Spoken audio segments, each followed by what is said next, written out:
ரீசெண்டா வந்துட்டு தந்தி ஒன்ல பிரம்மராஜ்யம் அப்படின்ற படம் பார்த்தேன். கிரிஞ்சி படமா, ரோஸ்ட் கிடைக்குமா? ஷோர். இது வரைக்கும் படத்துல பிளாஷ்பேக் இருந்து பார்த்துருப்போம், ஏன் பிளாஷ்பேக்கே படமா இருந்து கூட பார்த்துருப்போம். ஆனா இந்த படத்துல தான் பிளாஷ்பேக்கே கதையா இருக்கிறத தாண்டி பிளாஷ்பேக்கு உள்ள ஒரு பிளாஷ்பேக்கு, அதுக்குள்ள ஒரு பிளாஷ்பேக்கு, அந்த பிளாஷ்பேக்குள்ள இன்னொரு பிளாஷ்பேக்கு. முடியல. இந்த பிரம்மராஜ்யம் படத்தை தான் இன்னைக்கு வருன்னு வறுத்தெடுக்க போறோம். இதுல இன்னொரு முக்கியமான விஷயம் என்னன்னா, இந்த படத்துல இருக்கிற சீனு நிறைய படத்துல காப்பி அடிச்சிருக்காங்க. இந்த படம் காப்பி அடிச்சது கொஞ்சம் தான், ஆனா இந்த படத்துல இருந்து நிறைய காப்பி அடிச்சிருக்காங்க. அதுவே ஒரு கிரிஞ்சி படம்டா. அதுல இருந்து காப்பி அடிச்சா கிரிஞ்சி இல்லாமையா இருக்கும். சரி, நம்ம இதுக்கு மேலே அதிகமா பேசாம வீடியோக்குள்ள போவோம். சப்ஸ்கிரைப் பண்ணுங்க, சப்ஸ்கிரைப் பண்ணுங்க, சப்ஸ்கிரைப் பண்ணுங்க.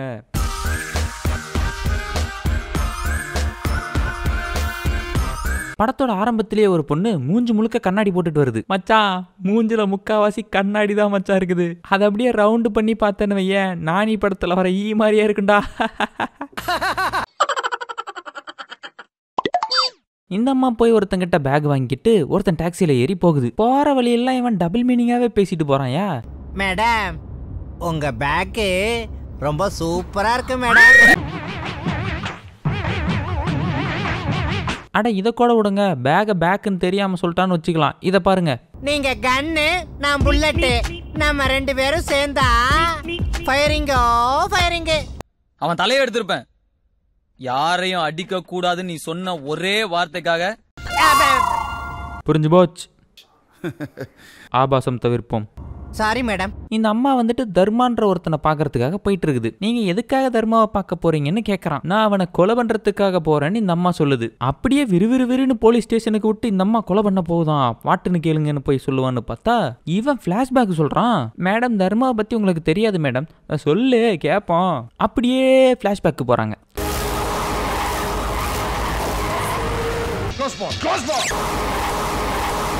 ஏண்டா, எங்க அண்ணன் காரு பேனட்ல உட்காந்து பறந்து வந்ததுக்கு என்ன ஓட்டுனீங்க? என்னடா இதெல்லாம்? 4-5 அடியாளுங்களோட நாசர் வந்து இறங்கி, இங்க பாருடா, இந்த சொத்து பத்தெல்லாம் எங்க தாத்தா உங்க தாத்தாவுக்கு இனமா கொடுத்தாரு, இப்ப இந்த சொத்து பத்தெல்லாம் எனக்குத்தான் சரி, என்கிட்ட கொண்டான்னு கேக்குறாரு. அதெல்லாம் முடியாதுன்னு சொன்னதுக்கு ஆளை கொன்னு கை நாட்டு வாங்கிட்டாரு. இப்படி நாசரோட தாத்தா நிறைய பேருக்கு தான தர்மங்களை வழங்கியிருக்காரு போல. எல்லார்கிட்டையும் போய் அடிச்சு மிரட்டி புடுங்குறாரு. அந்த சமயத்துலதான் நம்ம நாசருக்கு அப்படின்னு ஒரு குழந்தை பிறக்குது. உன் தாத்தா ராஜ தர்மம் மாதிரி இருக்கான்லப்பா. நிறுத்துறா கேடி டேடி, எல்லாத்தையும் தான தர்மம் பண்ணிவிட்டு என்ன பிச்சைக்காரன் ஆக்கிவிட்டீங்க. இப்பதான் கொஞ்சம் கொஞ்சமா அடிச்சு புடுங்கிட்டு வரேன், அதுக்குள்ள உன் வம்ச பெருமையை பேசுறியா நீ? ஏன்னா நான் கத்தி மாதிரி கூர்மையா வளர்த்துறேன் பாரு. கத்தி மாதிரி கூர்மையா வளர்த்தனாரு இல்ல, அதனாலதான் கத்தியோடய நிக்கிறாரு. இப்ப ஏதாவது ஒரு நல்ல ஆக்சன் பண்ணுங்க, நான் எடுக்கிறேன். நல்ல ஆக்சனோட ஒரு போஸ் கொடுங்க. நல்லா இல்ல, அதை விட இது நல்லா இல்ல. ஐயோ, இது வேற, இந்த ஃபைட் முடியணும். சரி, ஃபைட் முடிஞ்சிருச்சு. இந்த ஃபைட்ல நான் ஒரு விஷயம் நோட் பண்ணேன், இந்த மியூசிக். புரிஞ்சு போச்சு. நம்ம ஹீரோவோட வேலை என்னன்னு பார்த்தோமா, இந்த பணத்தெல்லாம் பதுக்கி வச்சுக்கிறவங்க கிட்ட இருந்து, அதாவது இந்த பிளாக் மணி அதெல்லாம் போய் அபேஸ் பண்ணிட்டு வரது தான். ஏய், இது சிவாஜி பட கதடா. செகண்ட் ஹாஃபை தூக்கி ஃபர்ஸ்ட் ஹாஃபா போட்டு வச்சிருக்காங்க. நம்ம ஹீரோ இருக்காரே, அவர் ஒரு டான். சாதாரண டான் இல்ல, டண்டனாக்கா டான். அவரை பிடிக்கணும்னா ஸ்பெஷல் ஆஃபீஸர் ஒருத்தர் வேணும், அவரை அப்பாயிண்ட் பண்ணுங்க. சார், நீங்களா? வேட்டைக்காரன் முடிஞ்சு அப்படியே வந்துட்டீங்க போல. உங்களை தர்மாவை பிடிக்கிற ஆஃபீஸரா அப்பாயின்ட் பண்ணுறேன். கொஞ்சம் பரபரப்பாக இருக்கிற மாதிரி நடிங்க. நீ போய் இன்ஃபர்மேஷன்லாம் கலெக்ட் பண்ணு போ. ப்ரெஸ்ஸை கூப்பிடு, வாங்க நான் சொல்கிறத கேளுங்க. பரபரப்பாக இருக்கியா? வணக்கம் சார். சொல்லுமா, நீ தர்மாவால் எப்படி பாதிக்கப்பட்ட? என்ன உன்கிட்ட இருந்து தர்மா எடுத்தான்? என்னோட கற்பு சார். ஐயோ, பேரன் லவ்லி போட்டான்னாச்சு. கர் இல்லை, கற்பு. இப்போ வராத. அவன் என்ன? இப்போ நாம அந்த டாக்ஸி டிரைவர் சொல்கிற ஃப்ளாஷ்பேக்கை கேட்டுட்டு இருந்தோமா, இப்போ இந்த புள்ள ஒரு ஃப்ளாஷ்பேக் சொல்ல போகுது. அன்னைக்கு ஒரு நாள் நான் மலேசியாவில் வித்தை காட்டிட்டு இருக்கிறப்ப, இங்கே பாரு, எந்த மாதிரி வித்தை காட்டிட்டு இருந்தேன், அதை சொல்லு. இதை நான் கேட்டிருக்கவே கூடாது, மேலே சொல்லு. I know you are helpless, but I don't think you are hopeless, okay? ஆஹா, ஹெல்ப்லெஸ் ஹோப்லெஸ். அங்க பிச்சை எடுத்துட்டு இருந்த ஒரு பிச்சைக்காரனுக்கு பூக்கடை வச்சு கொடுக்குறாரு நம்ம ஹீரோ. ஏன்டா, முதல்ல ஆரம்பிக்கிறவனுக்கே எது என்ன விலைன்னு ஃபர்ஸ்ட் தெரிய மாட்டேங்குது, இவருக்கு எப்படி விலை தெரியும்? ஹீரோயின் விழுந்துட்டாங்க. அடுத்த நாள் ஹீரோயினோட வீட்டுக்கு ஹீரோயினோட அப்பா ஹீரோவோட வராரு. என்ன ஆச்சுன்னு கேட்டதுக்கு இவரு ஒரு ஃபிளாஷ்பேக் சொல்றாரு. ஏற்கனவே டாக்ஸிக்காரன் ஒரு ஃபிளாஷ்பேக்கை சொல்லிட்டு இருக்கான். அவன் ஃபிளாஷ்பேக்கில் இந்த புள்ள வந்து ஒரு ஃபிளாஷ்பேக்கை சொல்லிட்டு இருக்கு. இந்த புள்ளையோட ஃபிளாஷ்பேக்கில் அவங்க அப்பா ஒரு ஃபிளாஷ்பேக்கை சொல்றான். ஹீரோ போற போக்கில் கடவுள் உங்களை நல்லா வச்சிருக்காருன்னு சொல்லியிருக்காரு. அதுக்குன்னு பொசுக்குன்னு கோவப்பட்டு விட்டாரு.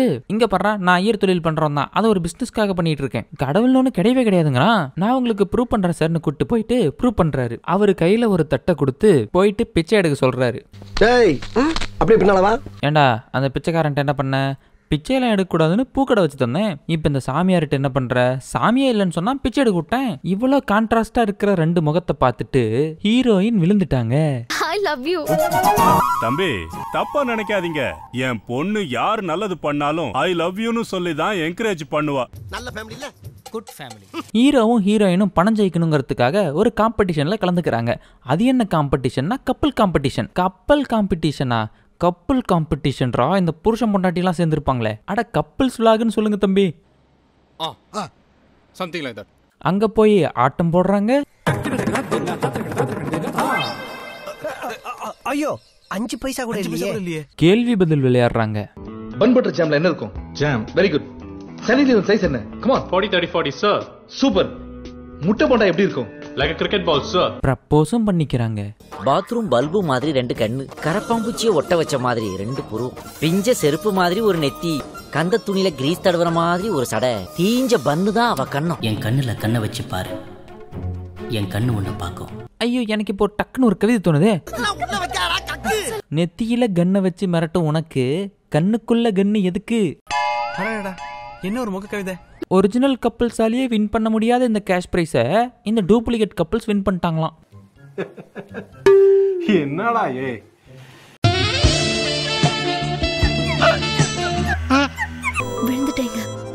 விழுந்துட்டேன். ஹீரோயின் ப்ரப்போஸை போட ஹீரோ ரிஜெக்ட் பண்ணிட்டு ஓட இத்தோட இந்த கதை முடிஞ்சது. அவனை எப்படியாவது எனக்கு கண்டுபிடிச்சு கொடுங்க சார். ஏமா அவன் கிரிமினல்மா. ஐயோ சார் பரவாயில்ல, அவன் தான் எனக்கு வேணும்.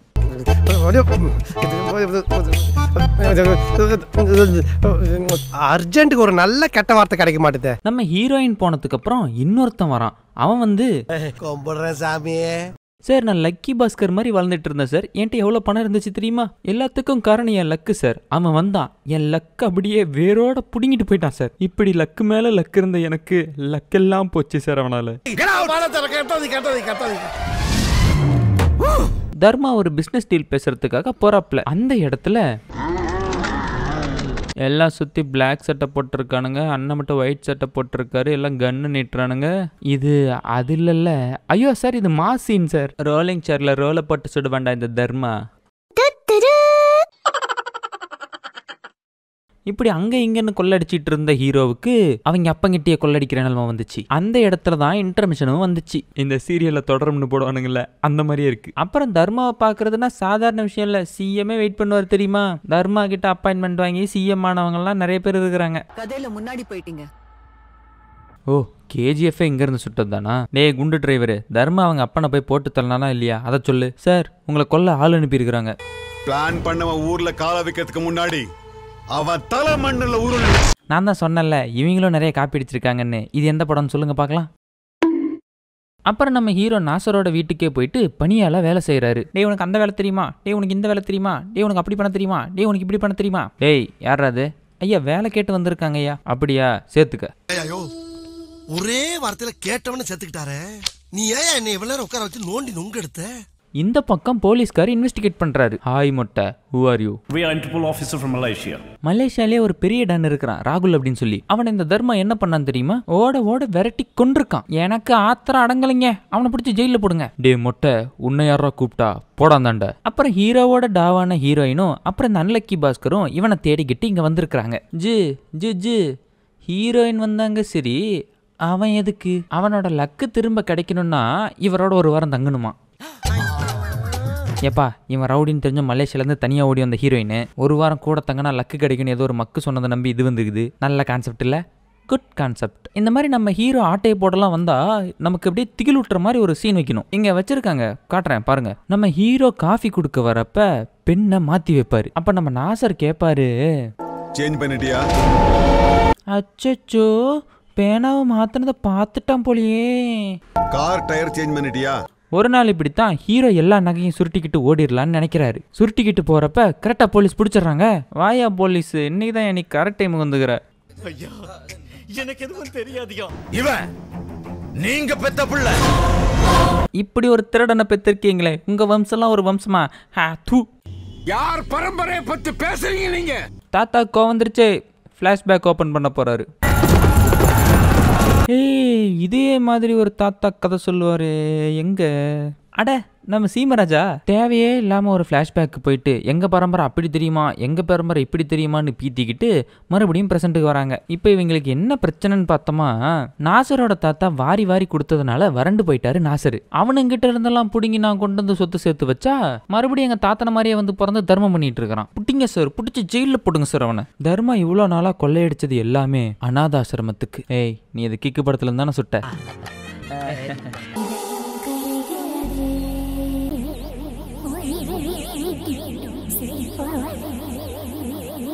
ஹீரோவை தூக்கில் போகிற நேரத்தில் இல்லை தூக்கில் போடுறதுக்கு தீர்ப்பு கொடுக்குற நேரத்தில் ஹீரோவோட அப்பா உள்ள போந்து, ஏப்பா இவ்வளோ நாளாக நான் அடித்து பிடிச்சி சொத்து சேர்த்து வச்சுருந்தேன், ஆனால் நான் செத்தா ஒரு பையன் எட்டி பார்ப்பானான்னு தெரியாது, ஆனால் நீ மக்களை சேர்த்து வச்சிருக்க, உனக்காக என் சொத்தே போனாலும் பரவாயில்லன்னு தானம் பண்ணி போடுறாரு. அப்புறம் என்ன, ஹீரோ பெரிய தில்லாலங்கடி தான் தெரியுமா? இப்போ தாண்டா இந்த டாக்ஸி டிரைவர் ஃப்ளாஷ்பேக்கே முடிக்கிறான். 2 பண்ணு ஒரு டீயை சாப்பிட்டு வந்துடுறேன் மேடம். இவன் ஒருத்தன் செய்கை காட்டினாலே டபுள் மீனிங்காக தான் தெரியுது. அப்புறம் இந்த கண்ணாடி போட்ட அம்மா எல்லாத்தையும் கேட்டுவிட்டு மனம் திருந்தி போச்சான். நீ நல்லவையா. அவ்வளோதான், இத்துடன் படம் முடிவடைகிறது. பார்த்தா